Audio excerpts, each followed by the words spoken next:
Hello everyone, welcome to our channel MAPS students. आज का जो हमारा टॉपिक है वो है आपकी हनी ड्यू की बुक का lesson number 1 a short monsoon diary. ठीक है, let start. Do you know what a diary is? क्या आप जानते हैं कि एक डायरी क्या होती है? It is a record of personal experience written day after day over a long period of time. Personal का मतलब होता है व्यक्तिगत और एक्सपीरियंस अनुभव। ठीक है, तो यह समय की लंबी अवधि में किसी व्यक्ति के दैनिक अनुभवों का संग्रह डायरी कहलाती है। You can also use a diary to note down things you plan to do immediately और इन अ फ्यूचर। आप एक डायरी का प्रयोग तुरंत किए जाने वाले कार्य और भविष्य में किए जाने वाले कार्यों को नोट करने में भी कर सकते हैं। One of the most famous diaries published as a book, The Diary of Anne Frank। पुस्तक के रूप में प्रकाशित डायरियों में से सबसे प्रसिद्ध डायरी एनी फ्रैंक की डायरी है। Here are a few extracts from Ruskin Bond's diary in which he portrays the silent miracles of nature and life's little joys and regrets। यहाँ रस्किन बॉन्ड की डायरी के कुछ अंश दिए गए हैं जिसमें वे प्रकृति की शांतिपूर्ण किए गए चमत्कारों और मानव जीवन में की खुशियों और कष्टों का वर्णन करता है। फिर से देखिए, here are few extracts from Ruskin Bond's diary in which he portrays the silent miracles of nature and life's little joy and regrets। joys का मतलब होता है आनंद और regrets होता है कष्ट या दुख। जो मिराकल्स होता है वो होता है चमत्कार। ठीक है, तो इस डायरी में यहाँ पर रस्किन बॉन्ड की डायरी के कुछ अंश दिए गए हैं जिसमें प्रकृति के शांतिपूर्ण किए गए चमत्कारों और मानव जीवन की खुशियों और खुशी और दुखों का वर्णन करता है। रीड ऑन, आई से पढ़ते हैं। June 24 June, the first day of monsoon mist. Mist का मीनिंग होता है धुंध। मॉनसून की धुंध का पहला दिन। And strange how the birds fall silent as the mist comes climbing up the hills. Strange का मीनिंग होता है विचित्र, और यह विचित्र बात है कि पहाड़ी पर चढ़ते हुए कोहरे को देखकर सारे पक्षी शांत हो गए हैं। साइलेंट का मीनिंग होता है शांत होना। Perhaps that's what makes the mist so melancholy। Not only does it conceal the hills, it blankets them silence too।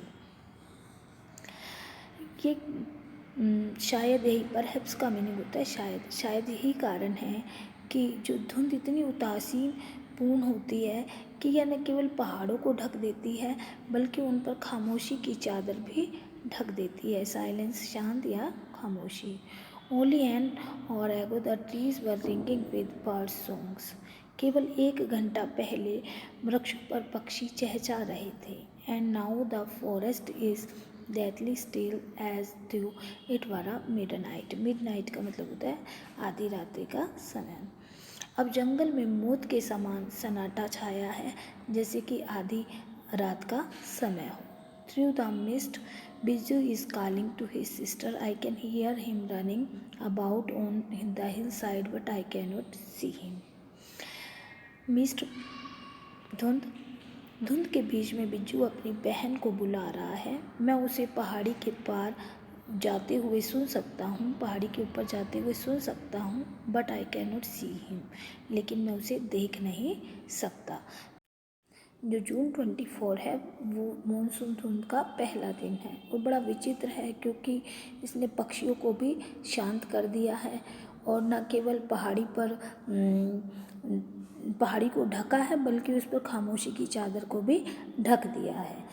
Next देखिए, जून 25। Some genuine early monsoon rain, warm and humid, note that cold altitude stuff we have been having all the years. Warm का meaning होता है गर्म और हामिड का मतलब होता है उमस भरी। वास्तविक रूप से जो शुरुआती मानसून वर्षा होती है वो गर्मी और उमस से भरी होती है और इतनी ठंडी नहीं होती जितना कि सारा साल ऊंचे स्थानों पर होती है। The plant seems to know it too the first cobra lily rears its head from the ferns as I woke up to the bank and the post office. The plant seems to know it too. शायद पौधे भी ये जानते हैं। And the first cobra lily rears its head from the ferns as I walk up to the bank and the post office. इसीलिए जब मैं bank और डाकघर जाता हूँ तो कोबरा लिली को महीन पत्तियों में से सिर उठाए हुए ऊपर देखता हूँ। The mist affords a certain privacy. जो धुंध है उसमें निश्चित रूप से गोपनीयता होती है। A schoolboy asked me to describe the hill station and the valley in one sentence. एक स्कूली बच्चे ने मुझे एक ही वाक्य में पहाड़ी या घाटी की परिभाषा देने के बारे में कहा। And I could say a paradise that might have been. तो मैं सिर्फ यही कह सका कि एक स्वर्ग ही ऐसा हो सकता है। पैराडाइज का मीनिंग होता है स्वर्ग होना, कि शायद हो सकता है तो एक स्वर्ग की भांति है क्या घाटी और जो पहाड़ी स्थल है। नेक्स्ट देखिए जून 27, the rain have heralded the arrival of some seasonal visitors, a leopard and the several thousand leeches.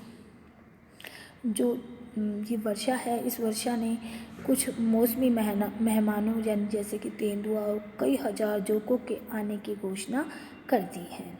Leches means होते हैं जोक और leopard means तेंदुआ।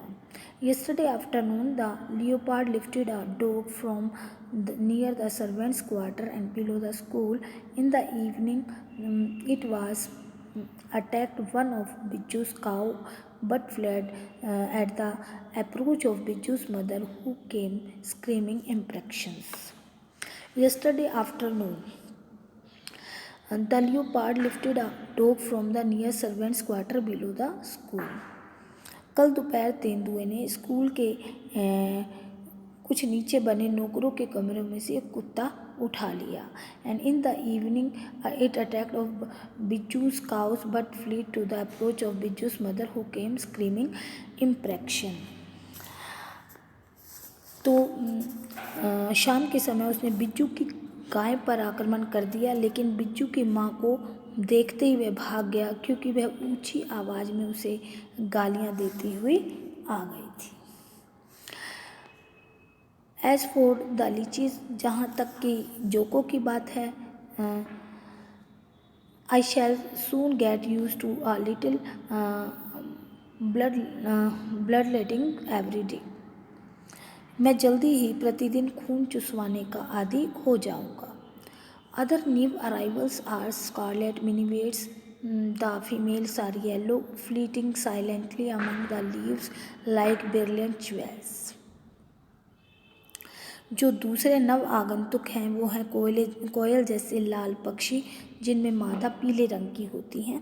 ठीक है, वृक्षों की पत्तियों के बीच में से फुदकते हुए हीरो जैसे लगते हैं।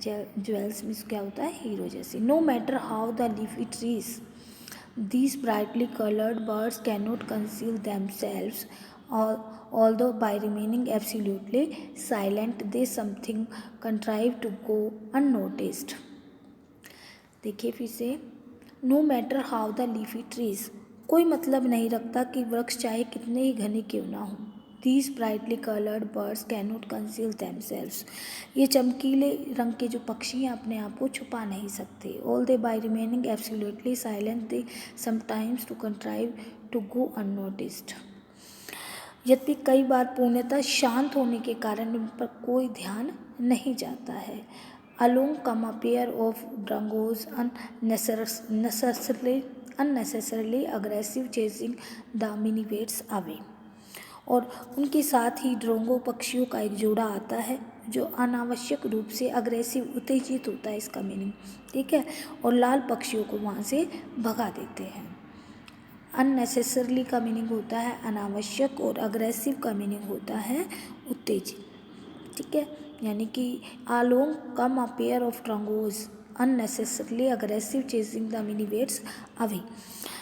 अनावश्यक रूप से ड्रोंगो पक्षियों का एक जोड़ा आता है और वो लाल पक्षी को वहाँ से भगा देते हैं। A tree creepers move rapidly up the trunk of the oak tree, snapping up insects all the way. एक बेल बलूत के वृक्ष के तनों में से तेजी से बढ़ते हुए मार्ग में आने वाले कीटों को हटा देती है। Now the rains are here, अब वर्षा यहाँ शुरू हो गई है। There is no dearth of food for the insectivorous various birds, इसीलिए कीट भक्षियों के लिए अब यहाँ पर भोजन की कोई कमी नहीं रह गई है। आई होप आज का जो ये पार्ट 1 है आपको अच्छी तरह से समझ में आया होगा। अब आप केयरफुली इस पार्ट को अपनी बुक से रीड करें। Okay, thank you.